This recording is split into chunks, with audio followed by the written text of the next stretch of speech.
السلام علیکم ورحمۃ اللہ وبرکاتہ۔ ناظرین اور سامعین،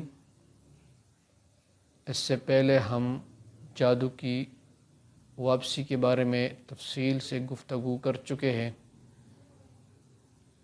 آج کا جو ہمارا بہت اہم اور ضروری موضوع، اس کی طرف ہم اشارہ کرنا چاہتے ہیں، جس میں تقریباً ہر دوسرا تیسرا بلکہ چوتھا بندہ تو لازمی مبتلا ہے اور خواہش مند بھی ہے۔ وہ یہ جادو کا ایک قسم ہے، جب انسان کے اوپر ہوتا ہے تو اس جادو کی نحوست کی وجہ سے عورت کی صرف اور صرف لڑکیاں پیدا ہوتی ہیں، اور وہ نرینہ اولاد کے لیے ترستی ہوتی رہتی ہے۔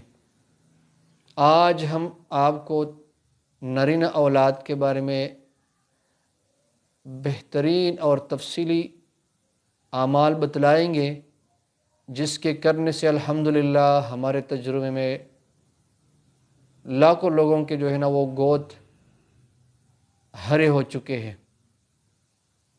اور جس نے بھی پابندی کے ساتھ یہ عمل کیا، ان میں سے کوئی ایک عمل کیا یا سب کیا، تو اس کی برکت سے اللہ تعالیٰ نے اس کو نرینہ اولاد سے نوازا ہے۔ 4 عمل ہم آپ کی خدمت میں پیش کرتے ہیں، ان میں سے کوئی ایک بھی کرے تو اللہ تعالیٰ انشاءاللہ فضل فرما کر آپ کو نرینہ اولاد سے نوازیں گے۔ پہلا جو عمل ہے، اس کی 2 طریقے ہیں، ان میں سے کوئی ایک طریقہ بھی آپ اپنا سکتے ہیں۔ اگر ایک بندہ اس نے قرآن پڑھا ہے تو وہ کر سکتے ہیں، جس نے قرآن نہیں پڑھا ہے، جس خاتون نے قرآن نہیں پڑھا ہے تو وہ بھی کر سکتی ہے۔ طریقہ یہ کہ روزانہ ظہر کی نماز کے بعد سورہ یوسف مکمل وہ پڑھنا شروع کر دے، لیکن اس عمل میں شرط یہ ہے کہ 4 مہینے سے پہلے یعنی مطلب ایک ہماری بہن اس کو پریگننسی ہو جائے تو 4 مہینے سے پہلے اس کو پڑھنا شروع کر دے، پابندی کے ساتھ اس کو 4 مہینوں تک پڑھے، یا اگر 4 مہینے نہیں تو 41 دن تک بھی پڑھ سکتی ہے۔ انشاءاللہ اس کی برکت سے اللہ تعالیٰ اس کو نرینہ اولاد سے نوازیں گے۔ دوسرا طریقہ یہ کہ اگر کوئی پڑھ نہیں سکتی، کسی نے قرآن نہیں پڑھا ہے، تو کسی اچھے قاری صاحب سے یا کسی عامل صاحب سے کھجور کے 46 دانوں پہ سورہ یوسف کو 1 مرتبہ یا 3 مرتبہ دم کروائے، اور روزانہ وہی کھجور فجر کی نماز کے بعد نہار منہ ایک پابندی کے ساتھ کھا لیا کرے۔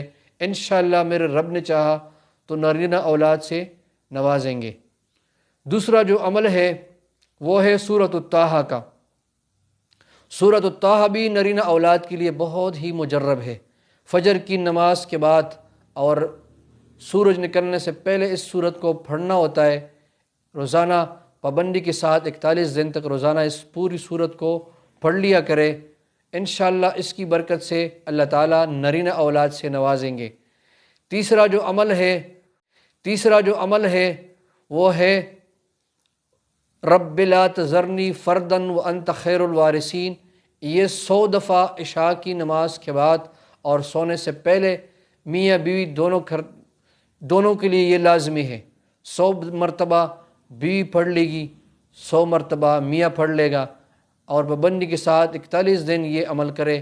انشاءاللہ میرے رب نے چاہا تو نرینہ اولاد سے اللہ تعالیٰ نوازیں گے۔ اور چوتھا جو عمل ہے وہ سورۃ التغابن ہے۔ 28 پارہ میں یہ سورت موجود ہے، اس کو 41 دن تک روزانہ 1 مرتبہ کسی بھی ٹائم آپ پڑھ سکتے ہیں۔ اس کی برکت سے اللہ تعالیٰ نرینہ اولاد سے نوازیں گے۔ اگلے ویڈیو کے لیے ہم آپ سے اجازت لینا چاہیں گے۔